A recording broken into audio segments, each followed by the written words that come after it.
Hey everybody, welcome back. It's Fab Friday, and on Fridays, I bring in a fabulous guest to talk to me. It's the Up Your Brave one-on-one live stream. And this week, the whole week, we've been talking about the concept of sharing your story, which is so awesome. We did the live stream with my panel on Tuesday. I've been asking a few questions in my free group, so if you're not in my free group, definitely jump in. And I'm excited right this minute because I brought Robert Tighe, and he's going to share with us the whole story, the whole concept of your origin story and sharing your origin story. So welcome, Robert. Thanks, Natalie. Yeah, nice to be on here. Thanks very much.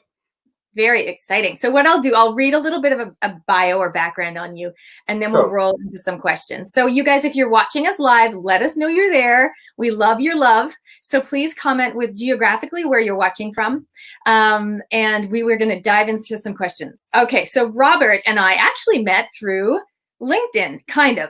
We had a mutual friend, the beautiful Lauren Yeoman. And if you guys haven't met Lauren, she's amazing. She is a connector. You know, there's people out there like me, probably like Robert, that we're connectors. We love to connect people who just can benefit from meeting each other. And Lauren is one of those amazing people. So she hooked us up. We met in a cafe, and straight away we were talking about all the cool stuff, the synergy, and how we could work together. And I'm super excited to dive into this. So yeah, Robert, okay, let's talk about you. Robert helps businesses and business leaders to tell their stories. He's a storyteller, a copywriter, a ghostwriter, and a father of two? Three. Oh my gosh, father of three. Okay. Yeah. Just like me. Well, I'm not a father. Robert says, I've been working with words for 18 years, initially as an award-winning journalist, and more recently as a copywriter, storyteller, ghostwriter, and #1 best-selling author. So we're definitely going to talk about books a little bit today too, because I know you help people with their books as well as a ghostwriter. He was a New Zealand country editor for the Red Bulletin, a global adventure lifestyle magazine published by Red Bull, before starting Storybud to help businesses tell their stories better. I know, because you can tell stories in a really crappy way, or you can tell them in a really powerful way. And I think that's the magic. That's the magic dust that you offer. So Robert helps founders, owners, entrepreneurs, coaches, consultants, and professional services tell better stories, including their origin story. Let's dive in. All right, Robert, before we dive into what the whole concept of origin story is, can you give us a little of your story? Give us a little more info on who you are and what you're all about. Yeah, cheers, Natalie. Yeah, as you can tell, maybe from the accent, I'm from Ireland originally, from Galway in the west of Ireland. And I grew up kind of as a kind of a young fella in Ireland. My life revolved around sports and reading and writing, and like from an early age, I played every kind of sport you can imagine. I played Gaelic football, I played rugby, I played golf, and as much as I enjoyed playing them, I enjoyed reading about the sport and the personalities involved in sport almost as much. I remember we used to get 3 Sunday newspapers to our house every Sunday. That was back in the day when I suppose newspapers were big business, and I just used to read them cover to cover. And I decided kind of at a reasonably young age, 13, 14, that I wanted to become a sports journalist, because I was just so fascinated by that whole world. Then I went to university and got a little bit distracted and kind of went off the idea for a while. And I ended up working in sales and recruitment for quite a few years, which was really good because it gave me an insight into that whole kind of business side of things in the corporate world. But deep down in my gut, I always kind of knew that I wanted to be writing. And finally, in my late 20s, probably, I got the courage, I suppose. You talk about up your brave. I kind of upped my brave in my late 20s and decided to chase my dreams and to try and become a journalist. And I went back to my local newspaper in a small town in Ireland, and they gave me a chance to work as a sports reporter. And that was about 20 years ago, and I've been working with words ever since. So it's led me on. I mean, I've had a really, really lucky career. I've written about all sorts of sports, both here in Ireland and here in New Zealand. I came to New Zealand in 2004, married a Kiwi woman, and moved over here. And yeah, since then I freelanced for, you know, pretty much any kind of New Zealand newspaper or magazine you can think of. I did a lot of work freelancing for a long time. And then, as you mentioned, I worked with Red Bull, which was a really great opportunity to get an insight into a world-class brand and how they operated. And through them, I got to interview and meet some you know, elite athletes and entrepreneurs and business people and write about them. One of the people that I interviewed and met was a guy called Tony Quinn, who's a Scottish guy who he made his millions in pet food in Australia. Sold a lot of pet food in Australia. Sold his company for $400 million. And he invested some of that money in building a world-class racetrack in Cromwell in Central Otago. And now Cromwell is a beautiful place. It's kind of between Wanaka and Queenstown. It was previously a kind of a town that you passed through, and so it was the most unlikely place for this incredible motorsport venue. So I went down there to ask Tony why he built this thing. What was the story? What was the story behind it? And we just really clicked. And during the course of the weekend, when I was hanging out with him, he told me he was trying to write his book. He had fired 2 writers that he didn't get on with, and so I put my hand up and said, "Listen, I'd love to have a crack at it if you're interested." And yeah, that was the start of it. Just a great relationship. He's an incredibly gifted storyteller with the gift of the gab. Anybody who knows Tony will know that he knows how to tell a story, and I was lucky enough to be able to help him tell it. And so that book, I suppose, was a launching pad for me to move out of journalism and into working more with businesses. I really identified with the kind of the spirit and the attitude. It was very similar in entrepreneurs as it was in elite athletes, and I really identified with that. Plus, I saw the writing on the wall for journalism as well, so it was another good reason to get out of it. Very smart. Yeah, so working with Tony, that introduced me to quite a few other entrepreneurs who I've helped with their books, and it also prompted me to start Storybud in 2018. So Storybud, basically, as you've said already, it helps businesses tell better stories, and that covers everything from website content to case studies to blog posts, ebooks, basically anything you can kind of think of that a business might need to kind of communicate with their customers. And then at the end of last year, I was working with a guy who really wanted to tell his own story, to get his own story out there. He worked at B2B, so very much dealing with people, and he felt that he wasn't telling that, you know, his own personal story well enough. So I sat down with him for an hour, and I suppose I took the skills that I've learned in journalism and working as a recruitment consultant to dig deep into his story and ask him questions, you know, the kind of questions that very few of us actually stop to ask ourselves. Why do we do what we do? How did we end up here? You know, those kind of questions.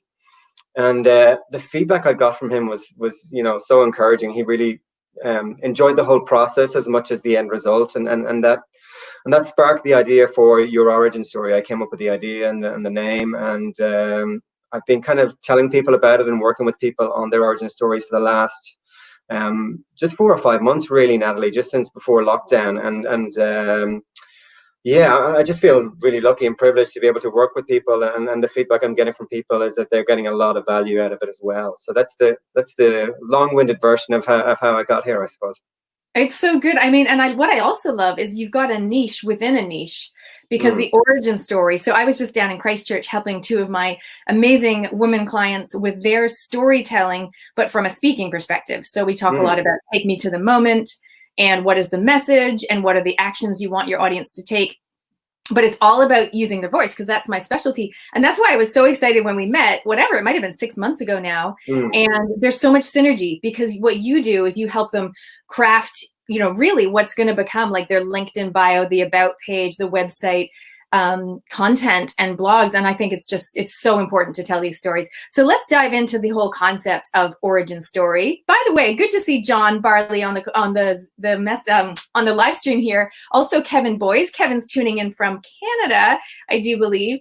So very exciting. Let's talk about the origin story. What exactly does that mean, and where would they use it? We've kind of touched on that, but take us with that.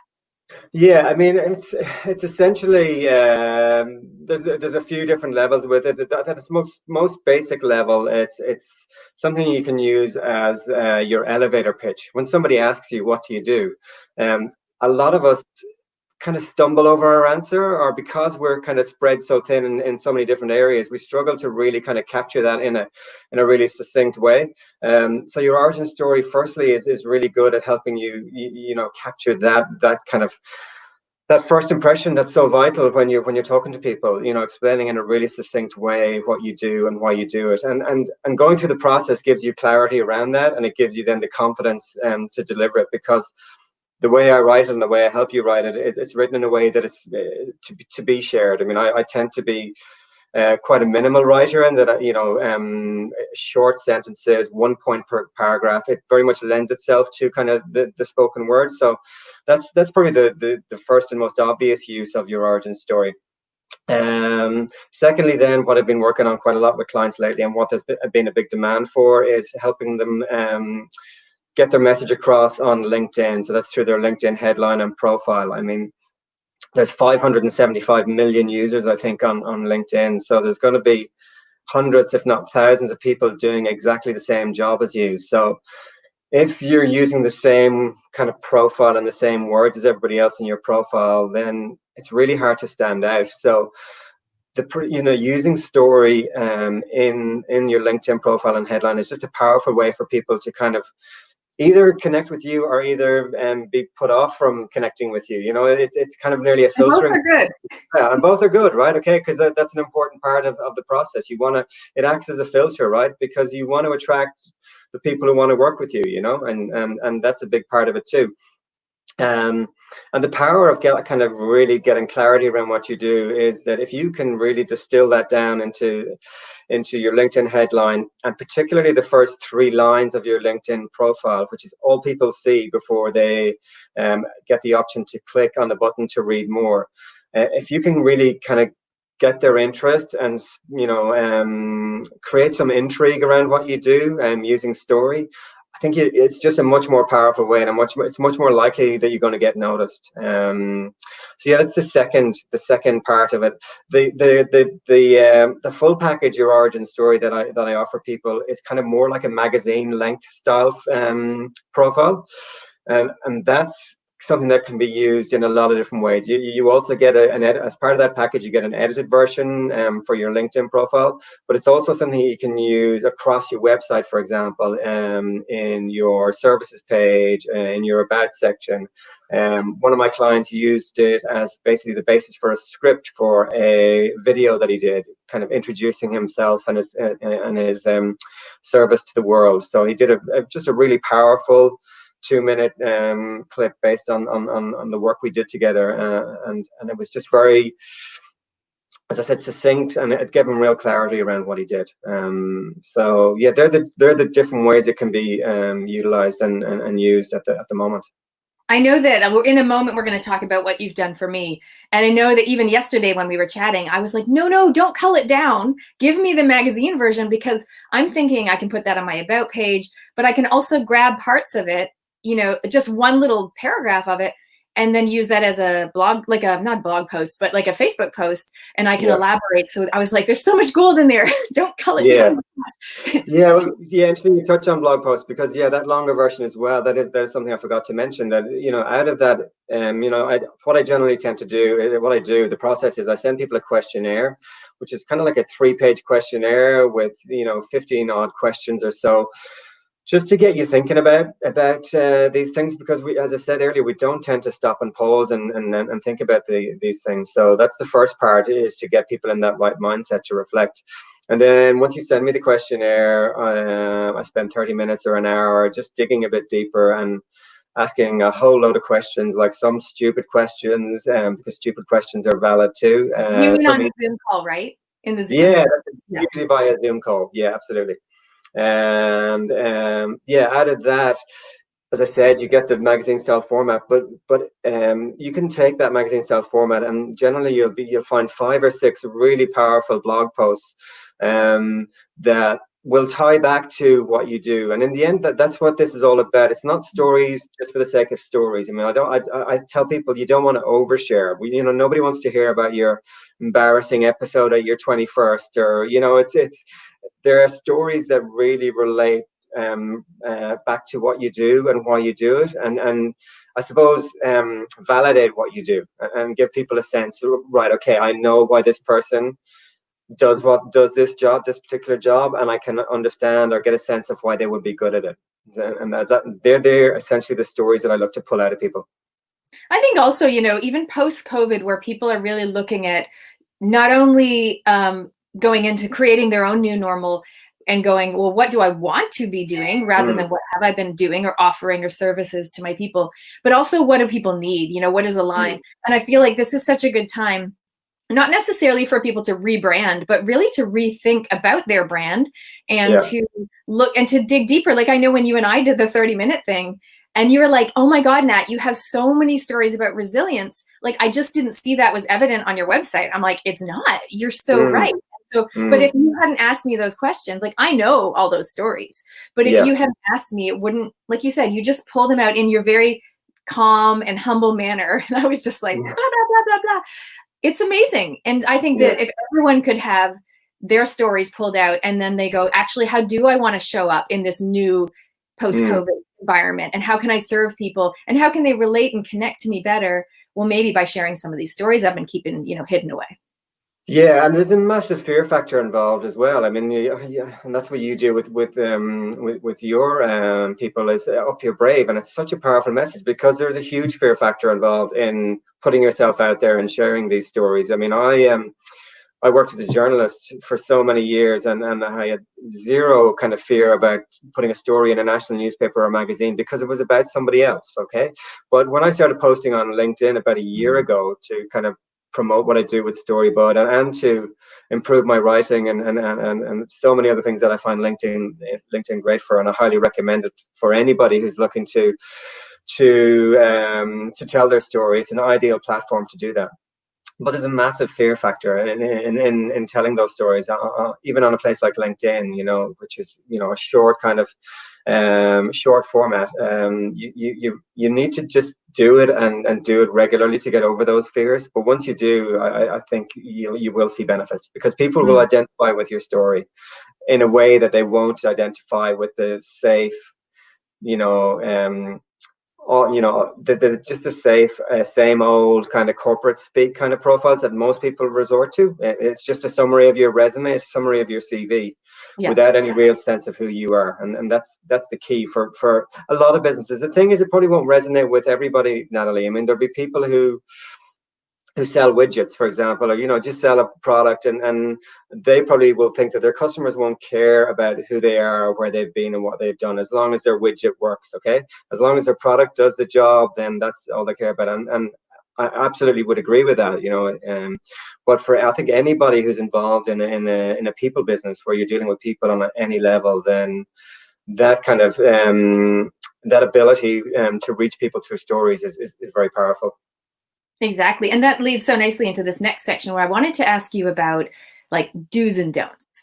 So when someone's crafting their origin story, what works really well, or what is it like, what do you and don't you include?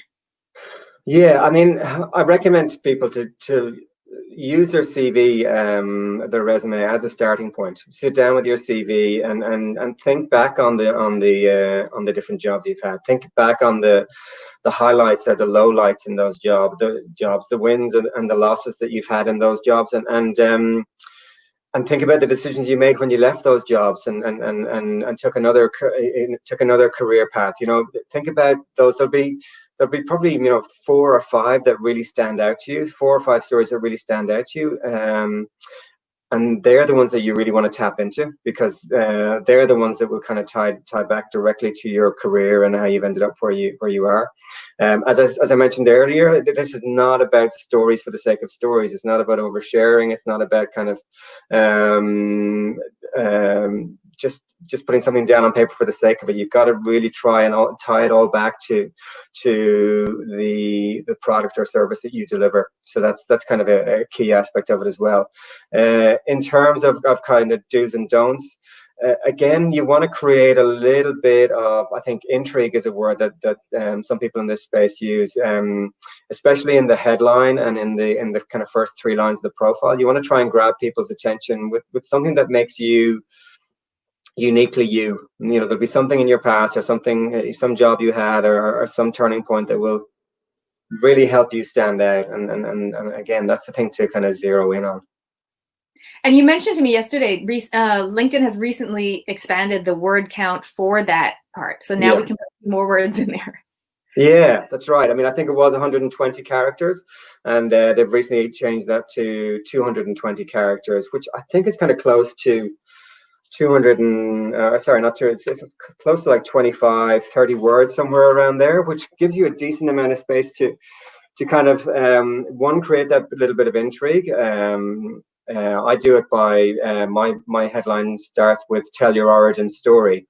The next line is build your audience, and the next line is grow your business. So it's that kind of power of 3. And I think I've done something similar for yours, which is amplify your impact, increase your visibility, and build your resilience.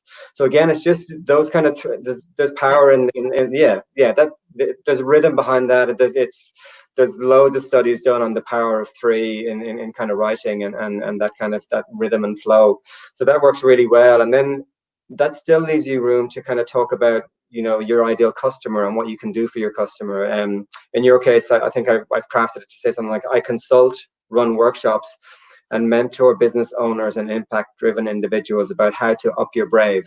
So again, you're talking directly to, you know, the ideal customer that you want to attract, and you're telling them what you do for them. So again, that's key in that headline, and making maximum use of that headline is vital, because as I said, there's going to be hundreds, if not thousands, of others doing the same job as you. And if you want to make any kind of impact or a standout on LinkedIn, you've got to try and make full use of that headline.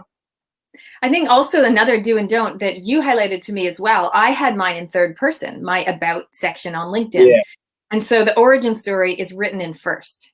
Yeah. Yes. Yeah, I mean, I've seen some people who claim that, and I've worked with another client a few months back who had it in third person as well.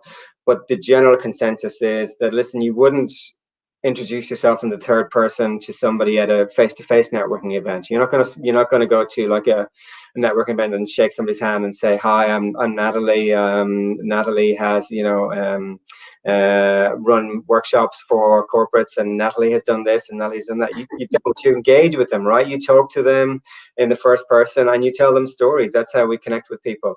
So to do it in a LinkedIn profile, you know, again, it's probably not the best advice, because it comes across as cold and impersonal. And again, that's the power of stories is that they invite the person in, and they give them a chance to identify themselves in what you've been through. And if you can do that, then I think you're much more likely to generate that level of trust and confidence for them to reach out and go, let's find out a bit more about this person. Yeah, definitely. And I think like when people have a bio, and that's probably the confusion, is that when people have a bio that someone's like, oh, you're speaking at our event, send me your bio. Well, usually that is third person, because someone's going to read it out, and that makes sense. Yes. So, yeah, correct. Yeah. Yeah, so absolutely. Similarly, if you wrote someone an awesome origin story, they can tweak it for their bio, but then they would put it into third person. But generally on LinkedIn or anywhere on your about page, it wants to be first person. Yeah, it does, and it wants to kind of touch on those 3 areas. It wants to touch on kind of where you started your journey, and you want to take the reader on that kind of a story arc where you kind of started at one point in your life, you went through a challenge or a conflict, and how you overcame that challenge or conflict using the knowledge that you now share with other people, if you know what I mean. So it's that kind of taking the customer on a journey with you. And I'm reading a book at the moment. It's called Storybrand, and it's by a guy called Donald Miller, and that's very much all about kind of making the customer your hero. You know, of any kind of marketing that you do, always have in mind that the customer is the hero, not you. And that maybe might seem contradictory to your origin story, but the thing about it is, unless you know your origin story, you can't really identify with your customer, and your customer can't really identify with you, because in a lot of cases you're looking to be the guide for the customer, and they've got to trust you, and they can't trust you unless they know your story.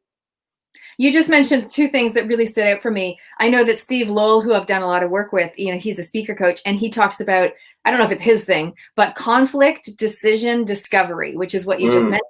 And we do the same thing with speaking stories. We go, okay, what is the conflict? You know, and in that moment, I made a decision, you know, right? So the conflict, decision, and the discovery is that I realize that my whole life, you know, and there's what's the message there. So conflict, decision, discovery is great, like you said, because you can include it in the written stories as well, which is so good. Absolutely. Yeah. And I mean, as I said, this can be the basis for anybody looking to take this further and you know, get into public speaking or thought leadership or anything of that nature. Again, this is a crucial part of the process, is to get out of your head exactly what your expertise is and how you can buy that expertise. Do you find that some people say, oh, Robert, like, you know, I don't really have like a lot of stories, or there's not really anything outstanding? And then once you start asking.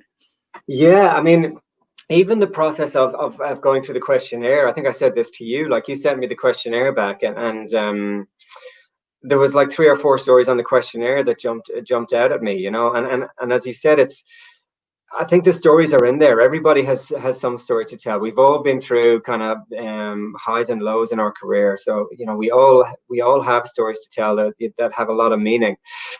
But it's the process of sitting down and writing them. It seems to be a challenge for some people. So yeah, no, I disagree with anybody who will tell me that they don't have any interesting stories to tell. I think everybody has interesting stories to tell. It's just, again, getting over the fear factor of sharing them and being willing to put yourself out there a little bit. So for you guys watching us live or watching the replay, go ahead and comment with a story that you've got, because everyone has a story. You heard it here. Everyone's got a story. You know, it might be like that. And often you think of, what is the pivotal moment in my life? You know, when maybe it was a conflict, decision, discovery moment. And everyone's got them. And then what I encourage, you know, my clients to do, and I do it myself, is I give the story a name so that I can, in my brain, remember what I'm talking about. Right. And I have a little, on a Trello board, you know, who is the audience, what is the message, and how long does it take to tell that story? So one of my stories, which I'm not going to tell, but I call it the smoked salmon bagel story. And that story and most stories are multi-purpose. So it really is actually about putting yourself last as a mother. It's actually about motherhood martyrdom.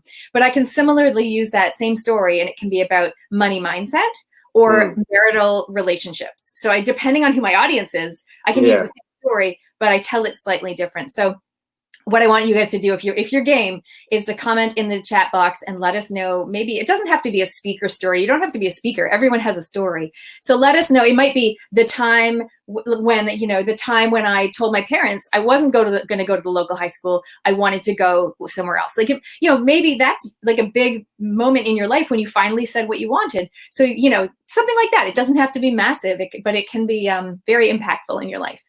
Yeah, absolutely. And when I was going through the process of kind of building Storybud and the your origin story concept, I did the same process myself and looked back at my CV, and I was reading a book where Steve Jobs said something like, you can't connect the dots looking forward, you can only connect the dots looking backwards. And that really struck me. And as I was going through my CV, I realized that, jobs that I really disliked, jobs that I really hated, like recruitment. I mean, I spent 5 years in recruitment, and it was really good to me, but it wasn't me. I knew it wasn't me. But in hindsight, I realized that the 5 years I'd spent in recruitment was so valuable to me when I finally got the guts and went into journalism, because recruitment is all about interviewing skills. It's all about pulling stories out of people and getting a sense of who they are as a person.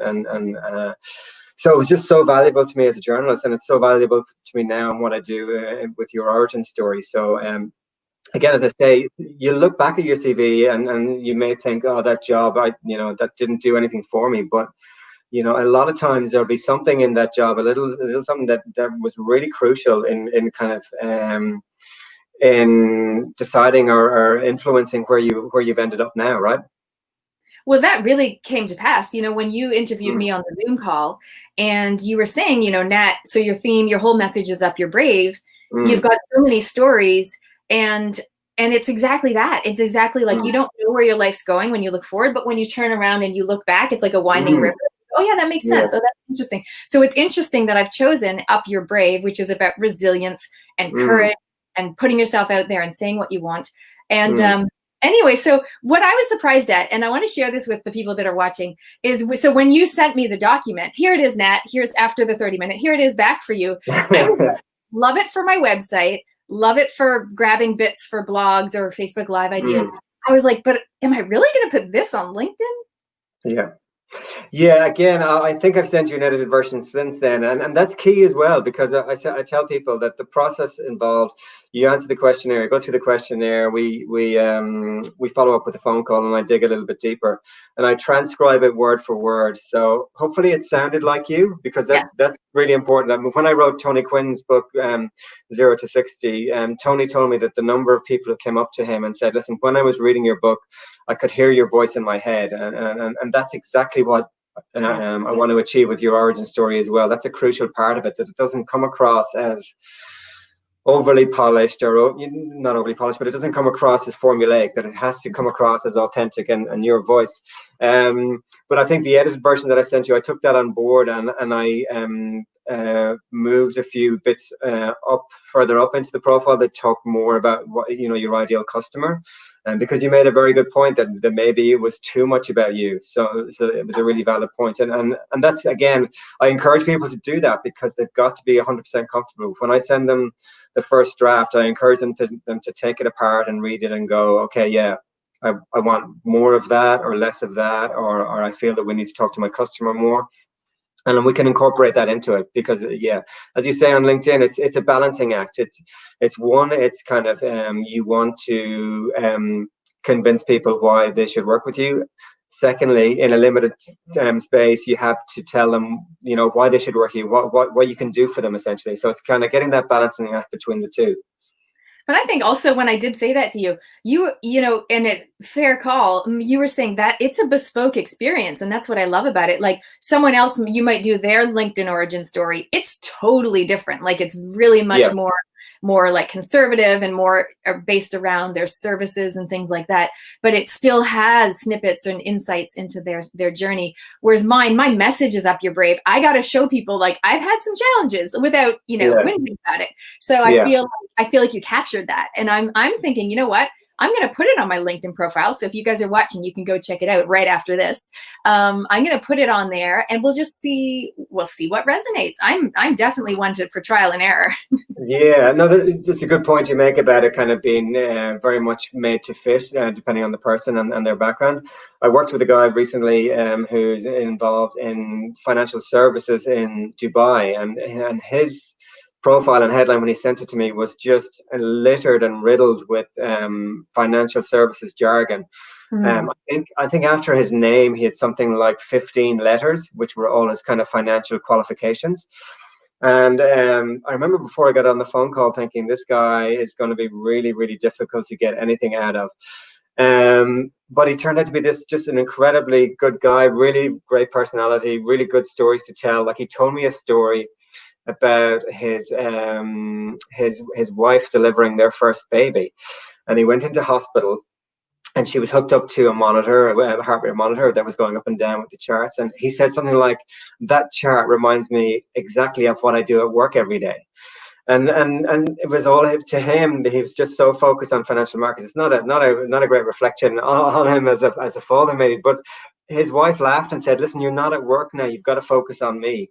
But to me, I was able to use that story and incorporate it into his LinkedIn profile in a way that reflected his passion for charts and analytics and numbers and what he did, and it gave a much better sense of who he was as a person, and reflected his passion for what he did. So yeah, that's it's part of the process that I love, because it's constantly surprising when you chat to people who on paper they maybe send you a profile and it reads very kind of flat and one-dimensional.